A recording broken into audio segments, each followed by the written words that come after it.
Cordial saludo de todos los miembros del Centro de Pensamiento Estratégico, Democracia y Posconflicto de Cali. En esta ocasión vamos a desarrollar un tema de actualidad referente a la decisión judicial tomada por la Sala de Instrucción de la Corte Suprema de Justicia frente a la libertad del expresidente Álvaro Uribe. Pero no lo vamos a hacer desde el punto de vista del proceso penal, que tendrá un paso posterior largo y luego un paso final ante la Sala Penal de la Corte Suprema de Justicia, porque la medida que se tomó es meramente cautelar, es una medida preventiva. Se van a debatir pruebas, va a haber el procedimiento de la sala de juzgamiento y por lo tanto no ha concluido la investigación, porque es una investigación novedosa, nueva, que proviene de una reforma constitucional del año 2018 para aforados, y es la doble instancia para aforados. Nosotros vamos a trabajar el tema desde el punto de vista de las repercusiones políticas que tiene una decisión judicial, y lo vamos a hacer con el método comparativo de la ciencia política,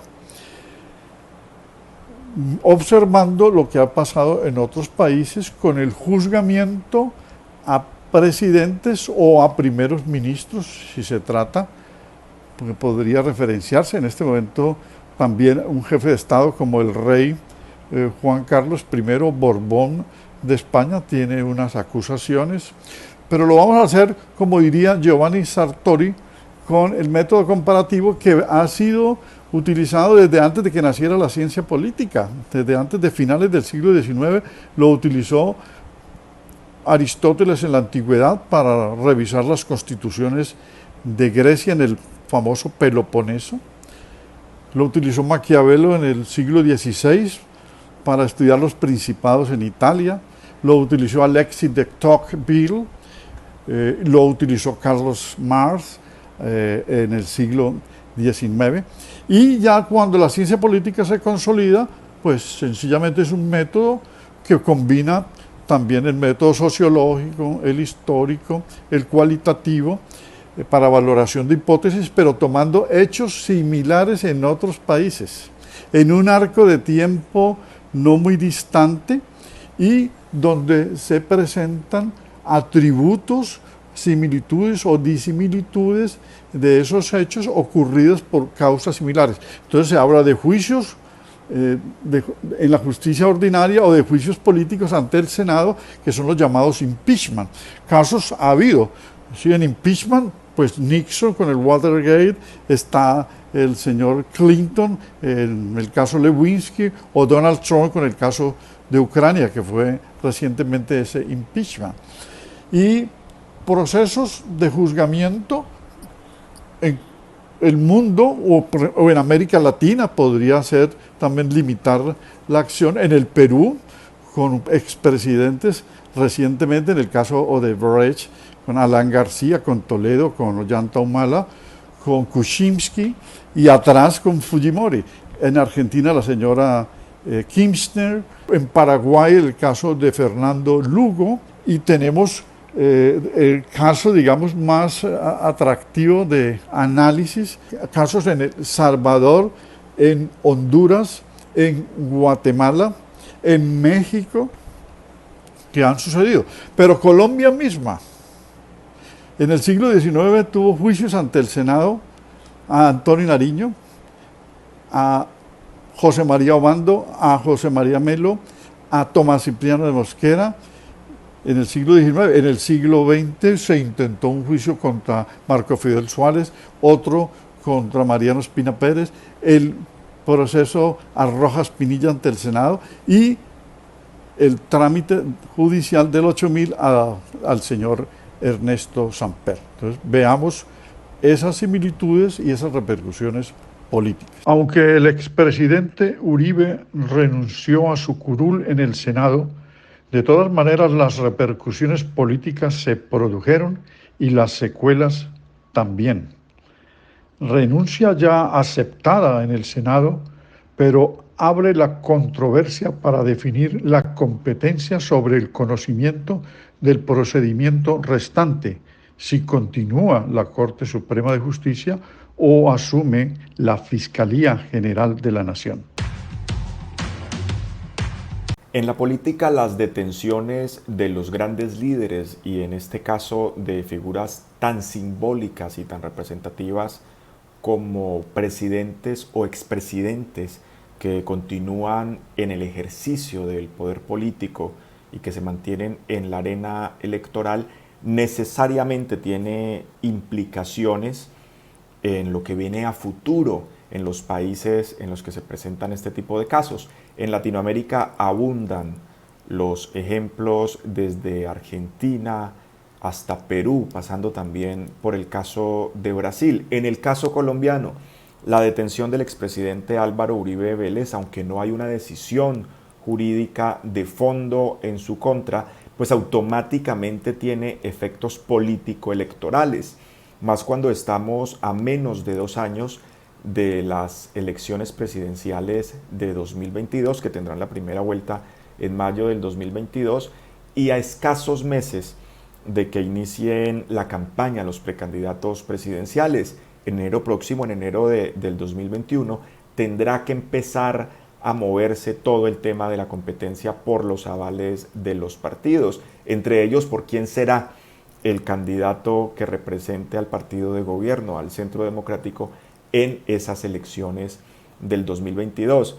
En este momento todo parecería indicar que la situación podría ser desfavorable a ese partido de gobierno por el efecto que tiene tanto en materia de imagen, por ser su cabeza, su líder, quien está siendo investigado por la Corte Suprema de Justicia y procesado mejor por la Corte Suprema de Justicia, sino también operativamente, porque Uribe es la figura, es el símbolo y es quien arrastra toda la campaña hacia el Congreso de su partido, recorriendo todo el país, y es quien arrastra además la precandidatura, todo el proceso para escoger al candidato de su partido, y es además quien representa la candidatura presidencial, porque acompaña también a quien es elegido candidato presidencial. No es para nadie un secreto que es Uribe quien pone los votos, que la gente ha votado es por Uribe, por quien ha señalado Uribe y por la lista de Uribe. Entonces, claro que sí se abre allí un boquete para el Centro Democrático. Sin embargo, Uribe no está condenado. La apuesta de su defensa es que pueda antes de 6 meses estar libre, libre no solo físicamente, sino libre del proceso que se haya finiquitado en su favor. Y eso sería un escenario diferente, porque se podría capitalizar casi que una victimización de Uribe. Pero el escenario de llegar a las elecciones legislativas y presidenciales del 2022 con Álvaro Uribe no solo detenido, sino tal vez condenado, sería totalmente diferente y abriría la posibilidad para que la oposición gane la presidencia de la República. Sin embargo, hay otros factores que no es este el momento de considerarlos, que pueden marcar serias diferencias o dificultar que esta oportunidad, por llamarlo de alguna forma, que se le presenta a la oposición, la pueda capitalizar la oposición, porque recordemos que aquí la oposición no está unificada en una tendencia, en un partido, no es de una misma línea. Tenemos una oposición de línea de izquierda que encabeza Gustavo Petro y tenemos otra de centro que, digamos, tiene como figura visible y como su candidato presidencial a Sergio Fajardo, y son dos tendencias que chocan, que tienen diferencias. Entonces esa falta de cohesión de todas formas seguirá jugando en favor de un uribismo que, si bien podría llegar muy debilitado en cuestión de imagen a las elecciones legislativas y a las presidenciales, pues llegará fortalecido en materia de poder, porque es el partido de gobierno. Fácilmente, a pesar de la dificultad de no tener a Uribe en su lista, si eso llega a ocurrir, el Centro Democrático podría, de todas formas, mantener una gran presencia en el Congreso de la República en las elecciones legislativas, digamos, oxigenado por ese poder pese al golpe de imagen que está recibiendo. Otra cosa será para las elecciones presidenciales. Perú es uno de los más dramáticos de América Latina, empezando por el presidente Alberto Fujimori, quien fue condenado a 25 años de cárcel por delitos de corrupción y lesa humanidad, siguiendo una falsa esperanza de renovación llegó el presidente Toledo, quien a su vez también debió salir del país investigado por la corrupción del caso de Odebrecht. Odebrecht al parecer financió gran parte de su campaña, y lo mismo le ocurrió a Alan García, que a su vez llegó después de haber sido presidente a un segundo mandato. Y en este caso, Alan García, envuelto en las investigaciones por corrupción de Odebrecht, decide suicidarse. Es una situación dramática, lo reemplaza Ollanta Humala. Ollanta Humala llega también con gran esperanza y un gran apoyo popular, pero de nuevo es investigado y juzgado por enriquecimiento ilícito y corrupción también en la trama de Odebrecht. Su sucesor, Pedro Pablo Kuczynski, PPK, también debió renunciar por investigaciones con corrupción en la trama de Odebrecht. Y luego ha llegado Vizcarra, un presidente poco outsider, con gran popularidad. Una vez más se repite el fenómeno de que sale un presidente corrupto y lo reemplaza un presidente con gran popularidad. Pero en este caso ha pretendido hacer una reforma tanto a la política como a la justicia. En Perú también la justicia, el sistema judicial, las altas cortes han sido acusadas de corrupción, y en investigaciones que se han vuelto muy populares de interceptaciones de llamadas, magistrados y políticos cuadraban todo tipo de coimas, como al mejor estilo del cartel de la toga en Colombia. Es decir, la región toda viene siendo atacada o viene siendo víctima de corrupción en grandes proporciones, desde las esferas más altas del poder hasta la vida cotidiana de los ciudadanos se ven envueltos episodios de corrupción, y creo que eso debe analizarse no como un fenómeno particular y simplemente, digamos, de aprovechamiento de un favor o una coima o un sobre, sino qué es lo que lleva a los políticos a corromperse. Y casi que tendríamos que empezar a pensar en buscar políticos sin ánimo de lucro, y que fuera casi que un voto de pobreza que cada funcionario público tuviera que tomar para poder ejercer su cargo. De lo contrario, capitalismo y poder y ánimo de lucro no son compatibles. Vemos que estas personas que tienen las más altas calidades, altísimos niveles de popularidad, caen en las garras de la corrupción, caen tentados por millones de dólares. Algunos de ellos se han fugado, viven en Estados Unidos hoy en día, como el caso de Toledo. Ya les decía, Alan García toma la decisión, uno no sabe si muy cobarde o muy valiente, de suicidarse antes de enfrentar el juicio. Fujimori sigue en la cárcel. PPK sigue investigado, Ollanta Humala sigue en la cárcel. Entonces, todo esto se da en un concepto de políticos que utilizan el poder para lucrarse. Entonces necesitamos políticos sin ánimo de lucro, y necesitamos personas que quieran trabajar en la disminución de la desigualdad. No únicamente el tema de la protección de los derechos de los inversionistas o de la seguridad jurídica es importante, más allá del tema de la corrupción. Tenemos que trabajar en el cierre de la brecha de la desigualdad en todos nuestros países. En Colombia estamos viviendo ahora el tema del presidente Uribe, y cuando uno revisa todos estos casos en América Latina, siempre hay dos elementos comunes. Todos ellos, cuando fueron acusados por primera vez, tuvieron la primera reacción de tratar de quitar el prestigio del ente acusador o del ente que los estaba juzgando, siempre declarando una persecución política. Y luego, cuando eso no les funcionó, entonces empezaron a acusar a otras personas para que sus delitos se vieran menos graves. Pienso que en Colombia estamos llegando a una etapa de madurez política donde las instituciones deben prevalecer y los ciudadanos debemos empezar a buscar opciones que nos permitan dar nuestro voto a personas que no tengan ánimo de lucro. Hoy vamos a tratar el tema de los efectos políticos de una decisión judicial en un país determinado. En muchos países se han tomado decisiones y ha habido fallos que han condenado a prisión a muchos presidentes o expresidentes, que los han sancionado o que los han destituido. El caso de Estados Unidos, por ejemplo, con Nixon, igualmente en su momento en Argentina con Kirchner, aún en Paraguay con este sacerdote y obispo, el señor Lugo.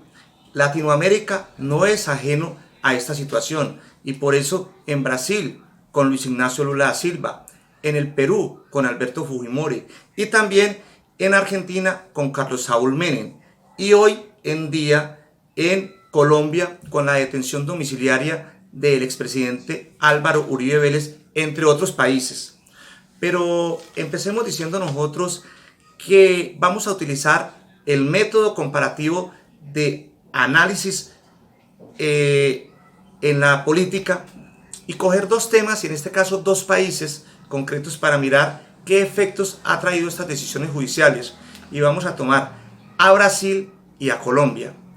Y empecemos diciendo que en Brasil, ¿qué sucedió después de la detención y llevada a prisión de Luis Ignacio Lula da Silva?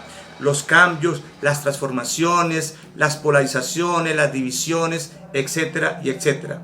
Y cómo allí también, a través de esta decisión, se logró que un gobierno que venía de años atrás, social, democrático, de izquierda como ellos lo llaman, llegó y que se levantara el pueblo con un sistema político de derecha y hoy tienen el gobierno que tienen, donde ya también están rebajando su popularidad por diferentes motivos. Pero empecemos diciendo quién es Luis Ignacio Lula da Silva. Es una persona humilde, fue obrero de la metalurgia, fue el fundador y presidente honorario del PT, del Partido de los Trabajadores, que lo llevó a la presidencia en su momento. Fue un líder sindical. Igualmente, Luis Ignacio Lula da Silva estuvo 2 periodos en la presidencia, del 2003 al 2006 y del 2007 al 2010. Fue clave Luis Ignacio Lula da Silva en los cambios trascendentales de este país. Cerca de 30 millones de personas salieron de la pobreza, entre muchos otros cambios radicales que llevó allá. Y cuando se retiró fue con el 80% de favorabilidad. Pero en marzo del 2016, en medio de un escándalo de la petrolera Petrobras, empezaron las indagaciones, empezaron las averiguaciones y fue así como cuando estaba con 11 días solamente de haber detenido a Luis Ignacio Lula da Silva, Dilma Rousseff lo nombró ministro de la Casa Civil. Esto fue una afrenta para sus contradictores y decían que era una manera de obtener impunidad judicial y por eso fue inmediatamente suspendido por un juez de la del Supremo Tribunal Federal de Brasilia. Pero el 12 de julio, que acá empieza el problema grande de la detención, el 12 de julio del 2017 fue condenado en primera instancia a 9 años y 6 meses. De ahí empezaron las luchas entre los defensores y retractores de unos y los defensores y retractores de otros. Unas sentencias y unos jueces le subieron la condena, otros se las bajaron y estuvo 1 año y 7 meses preso, 580 días. Por eso tenemos que analizar muy bien qué es lo que pasa en un país cuando se da una sentencia judicial. Y miremos ahora en Colombia qué es lo que va a pasar con la detención domiciliaria. Senador hoy ya tuvo que dejar también esta curul por el fallo de la Corte, Álvaro Uribe Vélez. No sabemos qué va a pasar porque es muy prematuro, apenas están haciendo las averiguaciones, pero ya hay una polarización. Pero entonces les dejo una serie de puntos para que los analicemos muy bien. ¿Será que va a empezar toda una revolución política en este país como sucedió en Brasil? ¿Será que van a haber unos cambios del escenario político? ¿Será que se va a favorecer a unos partidos o a otros? ¿Será que el partido de donde en este caso la persona involucrada va a empezar en declive o se va a fortalecer? ¿Será que las encuestas y todo lo que saquen los medios de comunicación favorecerán a uno o a otro? ¿Será que va a haber realmente una justicia que actúe en derecho para que se lleve a feliz término y que se dé lo que haya que darse de acuerdo a las actuaciones de estos personajes? ¿Será que el deterioro de la organización política cambia? ¿O igual será que va a haber un cambio en las próximas elecciones presidenciales como sucedió otrora en Brasil? Son muchos interrogantes, pero como les digo, apenas está iniciando este proceso en el país. Y decirles, como iniciamos, que hay que entender muy bien la democracia, que hay que entender muy bien la justicia, las leyes y las normas, y entender que la justicia es para todos en un país, sea quien sea, desde el funcionario más alto hasta la persona más humilde. La detención del senador Álvaro Uribe Vélez, expresidente de la República de Colombia, ordenada como medida de aseguramiento de arresto domiciliario, es una noticia para el país y sobre todo para el desarrollo de la justicia, especialmente para el desarrollo del derecho penal colombiano. Independientemente de las afinidades que uno pueda tener o no contra el senador Álvaro Uribe, lograr que después de un desprestigio, de una crisis en la administración de justicia y sobre todo en esta alta corporación como es la Corte Suprema de Justicia, y con un instrumento que ha servido, dijéramos, de soporte jurídico que le da plena validez a esta orden judicial, y es el auto de 1554 folias, hojas útiles, como decimos en el derecho, pues demuestran que no hay una determinación política, sino fundamentalmente el ejercicio del derecho y el ejercicio de la administración pública. El juzgamiento por parte de la Corte Suprema de Justicia tiene que ver, de acuerdo a lo establecido en el artículo 186 de la Constitución, con los delitos que cometan los congresistas. La norma en ningún momento está hablando o hace referencia a los delitos que se cometan con ocasión de las funciones propias de los senadores. Es decir, que aquí sencillamente se está ambientando a través de los grandes medios masivos de comunicación una posibilidad para que en el evento de que Álvaro Uribe Vélez renuncie, pues pase a la competencia o jurisdicción de la justicia ordinaria y su investigación sea asumida por la Fiscalía General de la Nación, lo cual, pues a nuestra manera de ver, no garantizaría la imparcialidad de este proceso, de este sonado proceso. Es un avance.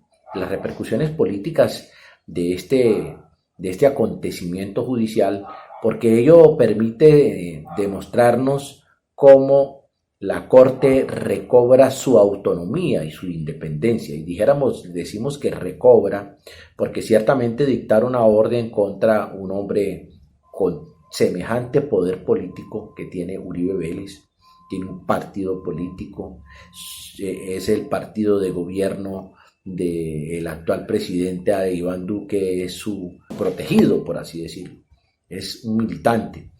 Entonces, creemos que la justicia va avanzando. Por ejemplo, en el caso de Lula da Silva, que se ordenó que hasta tanto no se resuelva, porque sigue siendo juzgado, no se resuelva el juicio que se lleva contra él, podría gozar de la solicitud de libertad condicional. Pero en el caso del expresidente Álvaro Uribe, y sigue gozando de la presunción de inocencia, es que estamos hablando de hechos punibles contra la administración de justicia.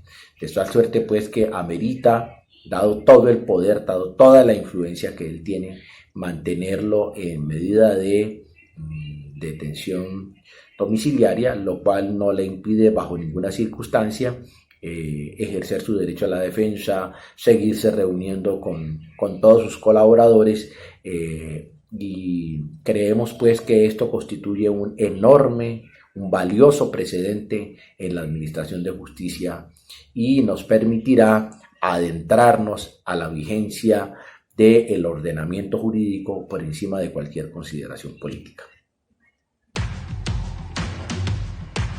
Colombia en el siglo XIX todavía ni siquiera se había consolidado la república porque no había terminado el proceso de la guerra de independencia y juzgaron a Antonio Nariño.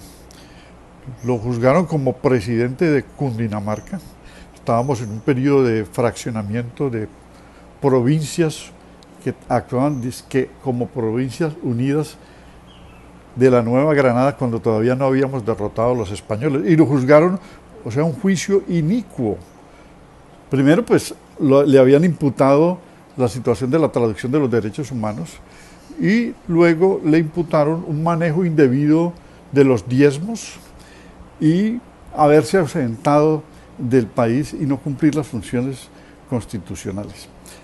Bueno, el caso de Antonio Nariño es especialísimo, pero se hizo un juicio. El caso, digamos, siguiente, que es el primero de la República en desarrollo, porque la República surge en 1819 con la Ley Fundamental de Angostura, pero luego en 1821 con la Constitución de Cúcuta y nace la Gran Colombia.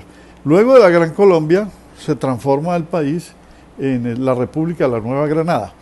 Y al señor Obando, que había participado en la Guerra de Independencia y que había traicionado a Bolívar, inclusive, Obando en el gobierno del presidente Márquez ocupaba, digamos, un papel preponderante en el sentido de que era candidato preferido de Santander, después del gobierno de Santander al disolverse la Gran Colombia. Y había perdido las elecciones en 1837. Se viene a desarrollar la Guerra de los Supremos, que se inició en un conflicto sobre los conventos, y encontraron que una figura como esta, José María Obando, que luego va a ser presidente en 1853,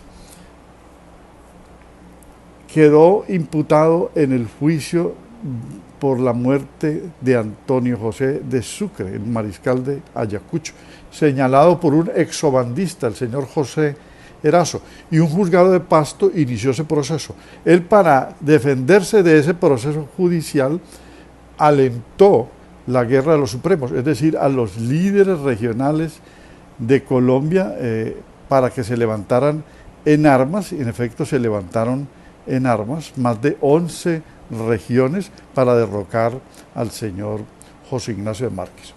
Otro juicio ante el Senado fue contra Tomás Cipriano de Mosquera, que fue presidente 4 veces de Colombia.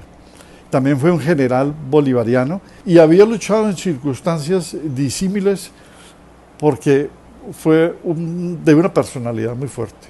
Al señor Tomás Cipriano de Mosquera se le inicia un juicio en su 4ª presidencia, que se desarrollaba en 1867, dentro de los gobiernos del Olimpo Radical. Básicamente se le imputó al señor Tomás Cipriano de Mosquera, para frenarle la reforma agraria, un manejo indebido frente a el control de las tierras respecto a los baldíos de la nación y unos remates inapropiados de los bienes del proceso de manos muertas, es decir, de las expropiaciones que se habían llevado a la iglesia.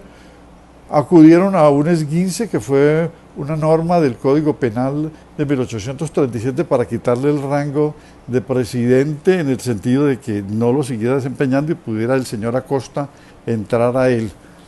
Y lo juzgaron. Otro caso es el de Melo. José María Melo fue presidente en 1854 y a Melo lo juzgaron por subversión, por haberse levantado contra las instituciones, y lo desterraron del país. Él fue apoyado por los artesanos en un proceso donde se trató de apoyar a Obando, a José María Obando, para que se revistiera de más poderes, se diera un autogolpe. Obando no quiso y por lo tanto el señor Melo asumió la presidencia durante 8 meses, fue apoyado por los artesanos y es la llamada lucha entre los de Ruana y los cachacos. Y la burguesía naciente o los empresarios comerciantes quisieron entonces abrir el país al librecambismo, que se llamó mercancías extranjeras y cumplimiento con pactos o tratados con Inglaterra, en detrimento de los artesanos. Por eso los artesanos apoyan a Melo.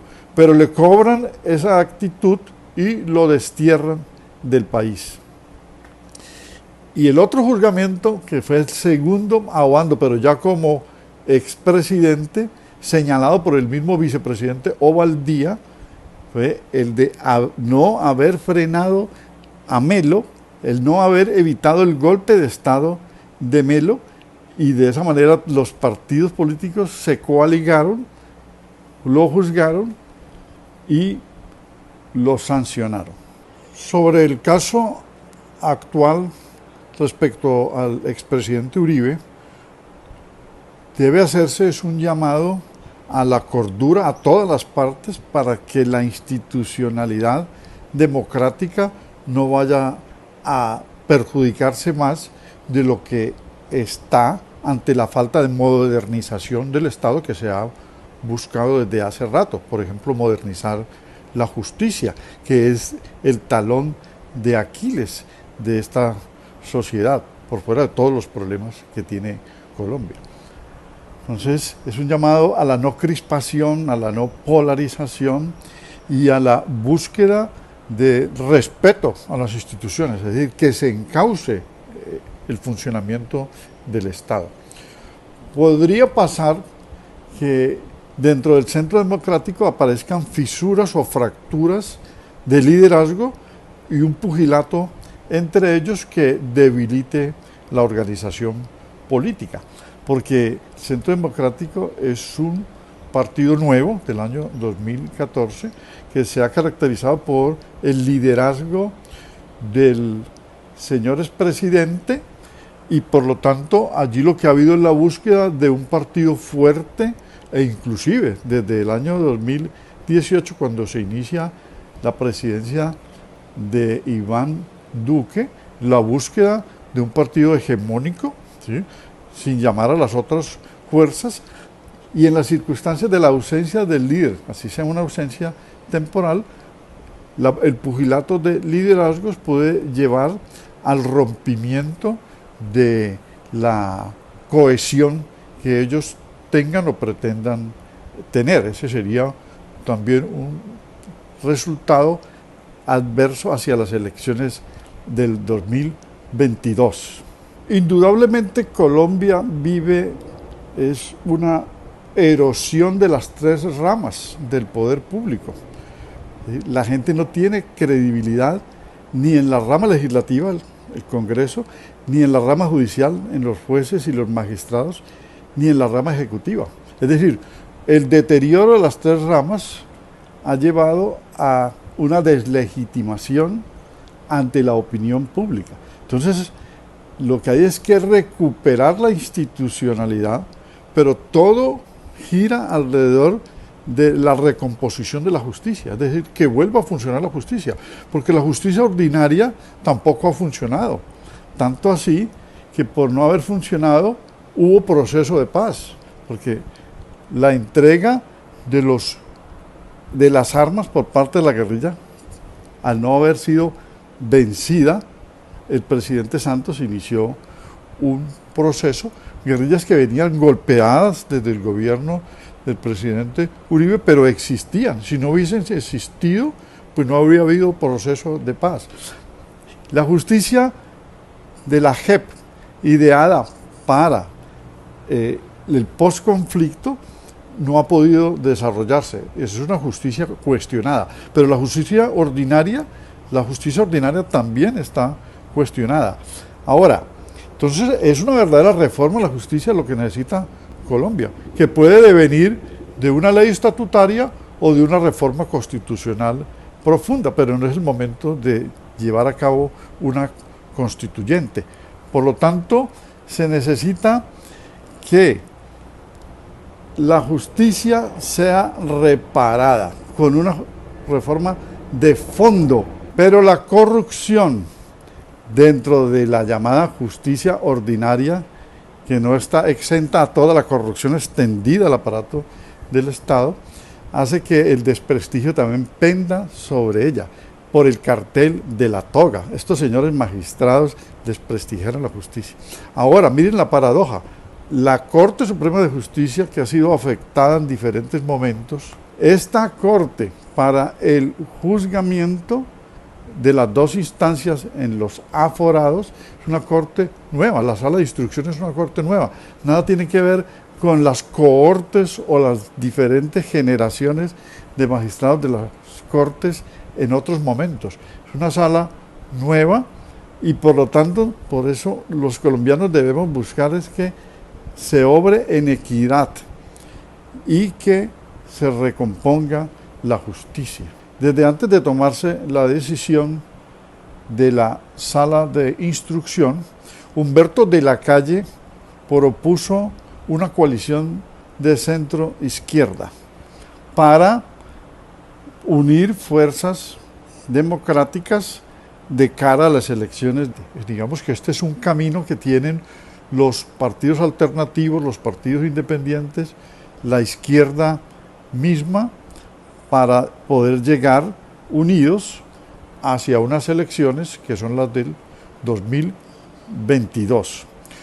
El otro aspecto que puede repercutir o que está repercutiendo es la invisibilización del centro político, del campo político llamado centro, porque ante la polarización la izquierda y la derecha toman el protagonismo en el enfrentamiento o en las discusiones o en la deliberación pública y el centro se ve absorbido. El otro aspecto es el reverdecimiento o afloración del populismo con otras características, ¿sí? Que el populismo salga a pescar en medio de la disolución institucional o de la crisis, no solamente de la pandemia, sino la crisis de la justicia, la crisis económica y el resquebrajamiento o erosión de las ramas del poder. El populismo podría rebrotar para hacer propuestas de personas que de pronto son populistas sin ninguna formación para orientar la necesidad de corrección que tiene el Estado. Finalmente, hay que decir que las segundas partes no son favorables en ningún país, ni la reelección ni la reedición de los gobiernos, que el ejercicio prolongado del poder trae desgastes. Le sucedió a la señora Kirchner, le sucedió al señor Lula, le sucedió al señor Piñera en Chile, le sucedió a la señora Bachelet. Y en los Estados Unidos, las reelecciones que son frecuentes, los segundos mandatos son más conflictivos frente a la resistencia con la opinión pública o los fenómenos de la sociedad. Entonces, aquí tendríamos que hacer la reflexión de que una víctima en las consecuencias y repercusiones que tiene el asunto es la paz, es decir, la falta de encauzamiento para la terminación del cumplimiento de las obligaciones del acuerdo de paz, porque la tensión judicial va a ser la principal y por lo tanto mirar los defectos de ese proceso, accidentando aún más su continuidad en la implementación. El otro aspecto es que el presidente Duque puede verse afectado en su gobernabilidad, perdiendo la coalición de gobierno, o al contrario, podría suceder que se fortaleciera por nuevos pactos o el cambio de la dirección del aparato del Estado. Lo que hay que es tener autoconciencia, es decir, invocación, un llamado a la autoconciencia para corregir los errores de todas las partes antes de que se exacerben los ánimos y podamos nosotros quedar inmersos en un conflicto de proporciones inimaginables.